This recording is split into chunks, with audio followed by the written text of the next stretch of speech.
Welcome. You are now in Chernobyl, where time stopped in 1986. Here were the families and employees of the Chernobyl nuclear power plant had lived until the day of the catastrophe. Immediately after the explosion, about 50,000 citizens were irrevocably evicted. Look around and pick a place you would like to get to know better. Come on, something I can walk around in, so let's go for... Hospital. Hospital. Oh, wow.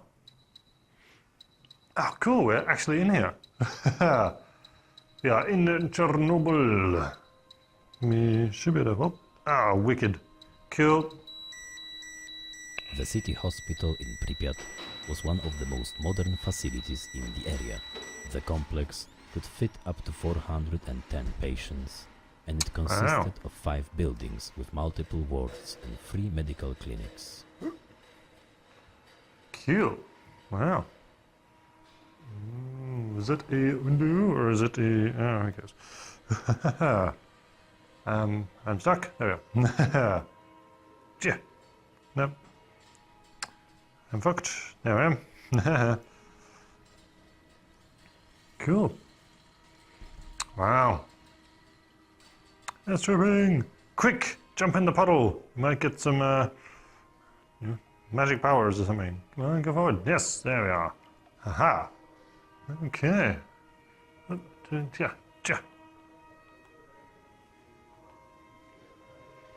Yeah, let's go up here. Oh well. This is an exit. Oh, I read that there are... fuck. Why have I got that happening? Despite the modern equipment, doctors were unable to help the injured firefighters. Very high doses of the radiation caused acute radiation sickness. One of the firefighters died shortly after arriving. Interesting. Cool. That's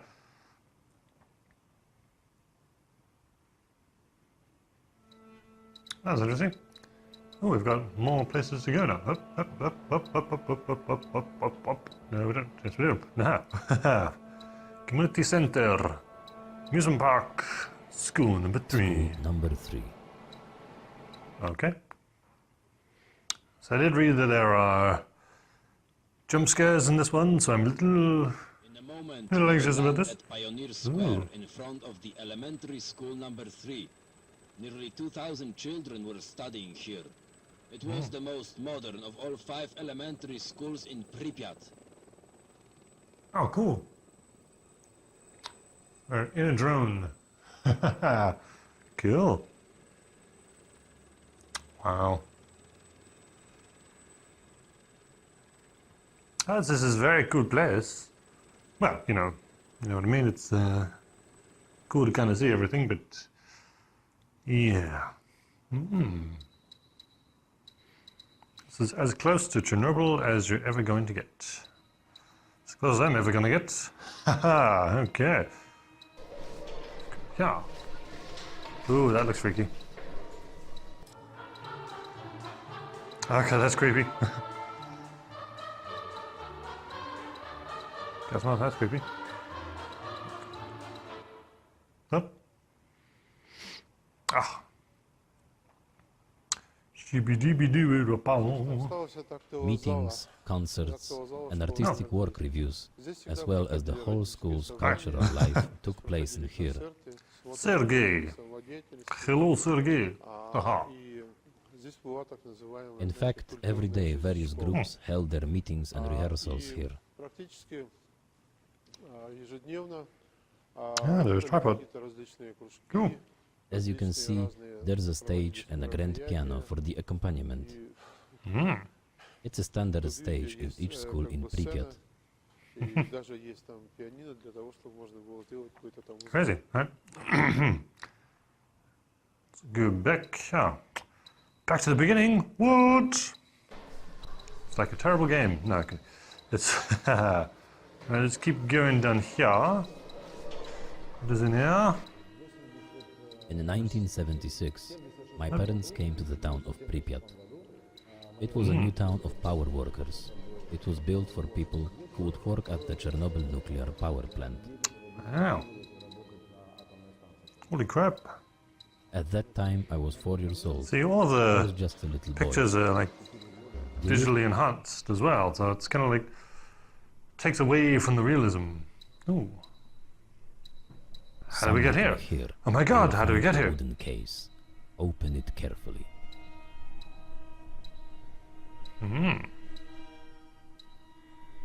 Something about a wooden case. I don't know, I can't really hear the dude.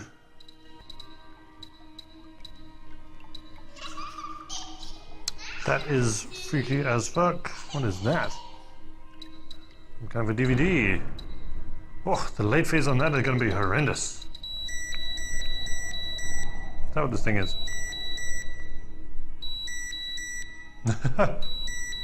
Okay. Ooh, there's a box. Cool. You found something? Well, that's what that beepy thing is. Shortly after the Second World War, in which the USA and the Western countries fought against the Soviet Union and the countries of the Eastern Bloc, the Cold War began. It meant a rising tension between the USA and the Soviet Union without a direct aggression from any of those countries. It led to the arms race and the large-scale production of mass destruction weapon. The fallout shelters were built, and every public building, including schools and kindergartens, had warehouses with gas masks for the whole staff and the students.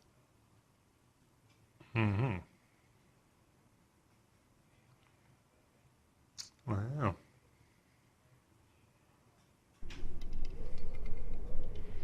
Okay, oh, look at that. Shut up.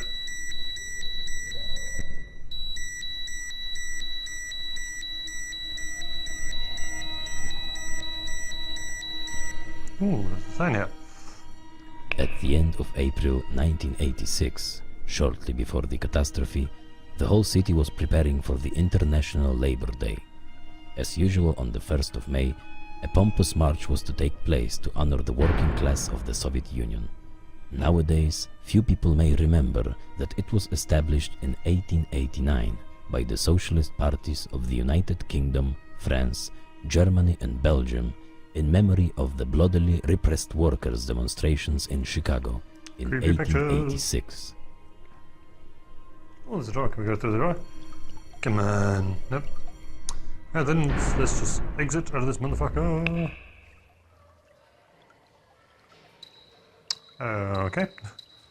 Keep thinking it's going to go back to the menu, but nope.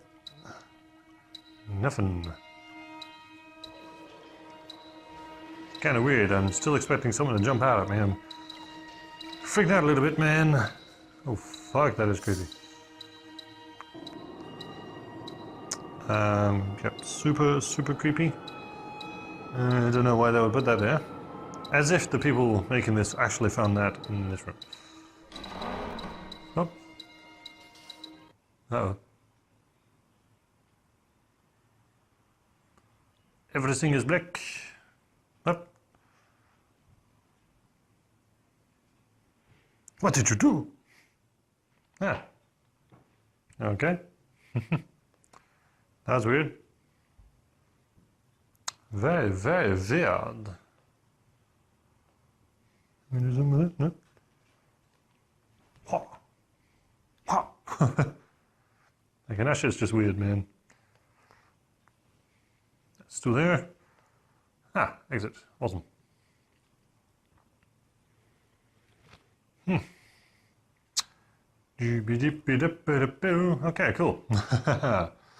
Right, so I've had a couple of weird-ass fucking things. Let's try the amusement park or the community center. Let's do the power plant. Power plant. This is not as exciting as I thought it was going to be, but hey, whatever. This bit is cool.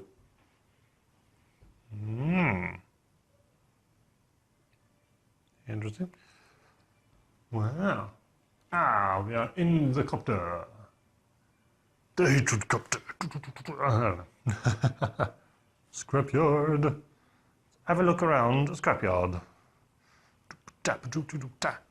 In the area of the Doesn't exclusion sound zone, cool. there are several scrapyards with the vehicles and machines used during firefighting and neutralizing action after the explosion at the Chernobyl nuclear power plant. And the car from the people who were filming this thing. Wow. Trucks. Trucks. Let's look at the trucks, man. The majority of the vehicles and machines used in the action were not suitable for further use due to the high radiation. Of course, of course. Nothing around here is suitable for further use. That's why it's abandoned. Oh, Unfortunately, more and more often, because of the value of scrap metal, illegal scrap collectors are stealing and selling valuable components of the vehicles and machinery. Really? Right. Hello, I would like to sell this wheel from a tank, please. Came from Chernobyl. Possibly radioactive.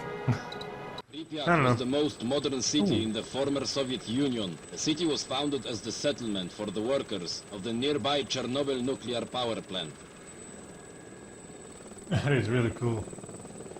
So cool. Oop.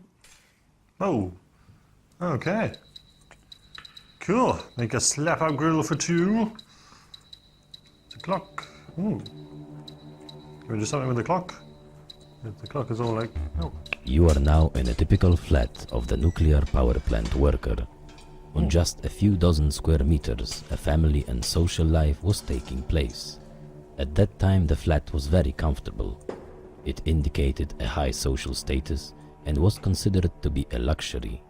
Look around and find the interactive objects to learn more about the evacuation of Pripyat.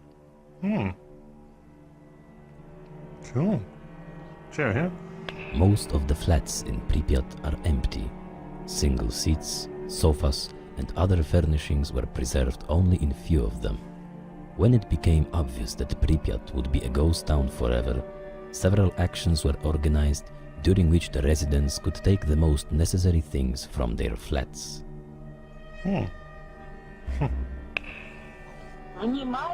Attention, attention. Dear comrades, the City Council of People's Deputies reports on the unfavorable radiation situation in the town of Pripyat in connection with the accident at the Chernobyl nuclear power plant.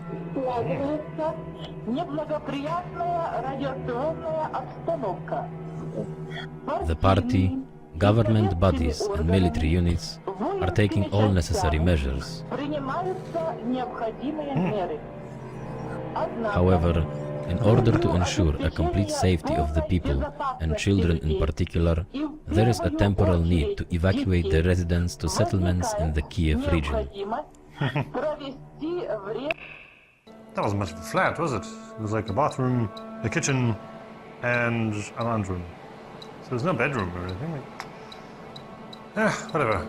Shall we check out? I want to check out Communist amusement park. the amusement park. Check it out.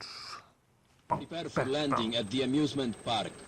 Shortly after the catastrophe, this place was an airstrip for helicopters participating in removing the effects of the reactor's explosion. Ooh, look at that. Crazy. There's still someone in there. No, there isn't. Excuse me. A Ferris wheel was supposed to be the biggest attraction of the amusement park. 20 gondolas were to carry up to 80 people. They could have admired the panoramic view of the city at 20 meters. Wow. Damn, look at that fucking thing. Holy shit. It's kind of weird. It's like a 2D Guide. object that we're seeing here. Not like a 3D... whatever. I mean, appreciate it. On the 1st of May 1986, The town was supposed to host a significant event. The town first amusement park was going to be opened.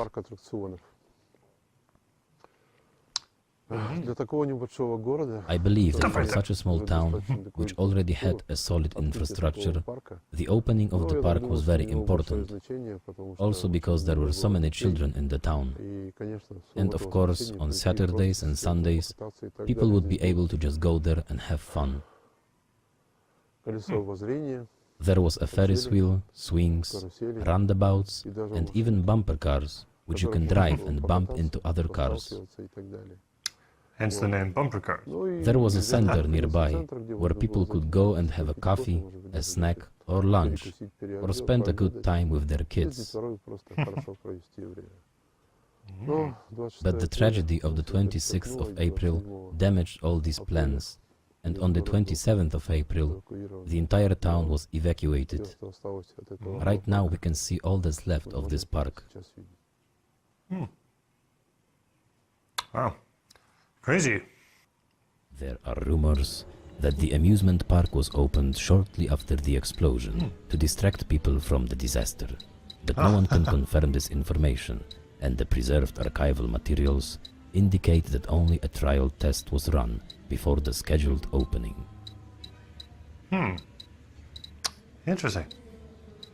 Yeah, it's kind of weird. It's like, I appreciate everything that's going on here, but it's pretty much like a 360-degree, two-dimensional image here. There's no depth to it. You know, it's, you know what I mean? I guess it'd be kind of odd to capture that kind of thing. Ooh, cool. This drone thing is freaking awesome, man.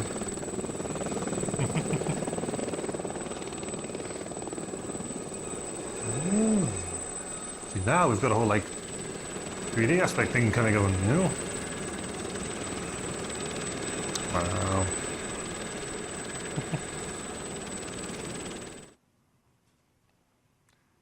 That was cool. That was cool. Alright, let's do one more. Then I can wrap this up. Moment, we are going to land in the base of the strategic over-the-horizon radar, Tuga-2, also known as the Moscow Eye.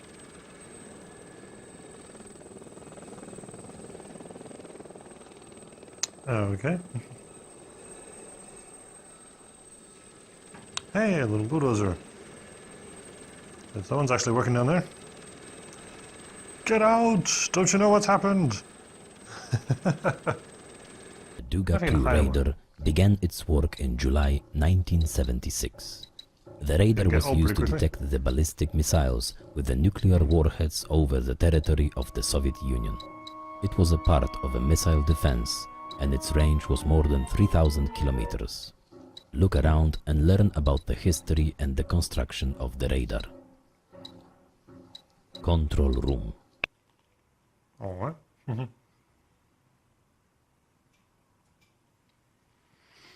There are a lot of conspiracy theories about the Moscow Eye. Some say that the antennas were used to cause storms anywhere in the world, and others about manipulating people's minds with the radio waves. No fact supports these theories, and the original long-range missile detection system of the radar seems to be true. Top of the antenna. Go to the top and just have a look around. And that will be it. In a minute, you will be standing on the top of the antenna. You can have a walk, but be careful. Rusty construction may be dangerous. Okay, what's all these thingies there? Look like they were definitely digitally added.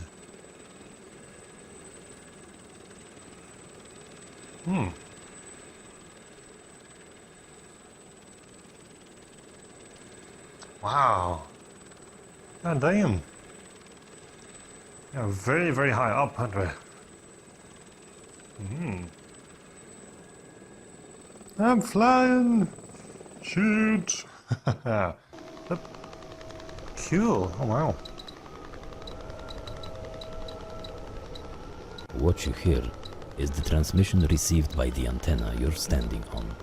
The signal disturbed the short connectivity and was called the Russian woodpecker after the disaster of the reactor number 4 due to the interference caused by the radiation. The Moscow Eye was turned off forever. Yeah,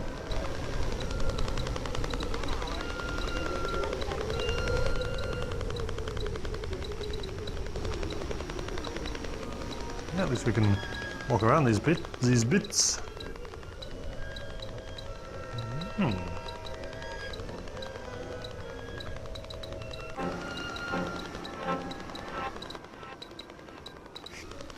Well, that does it for this look around at Chernobyl.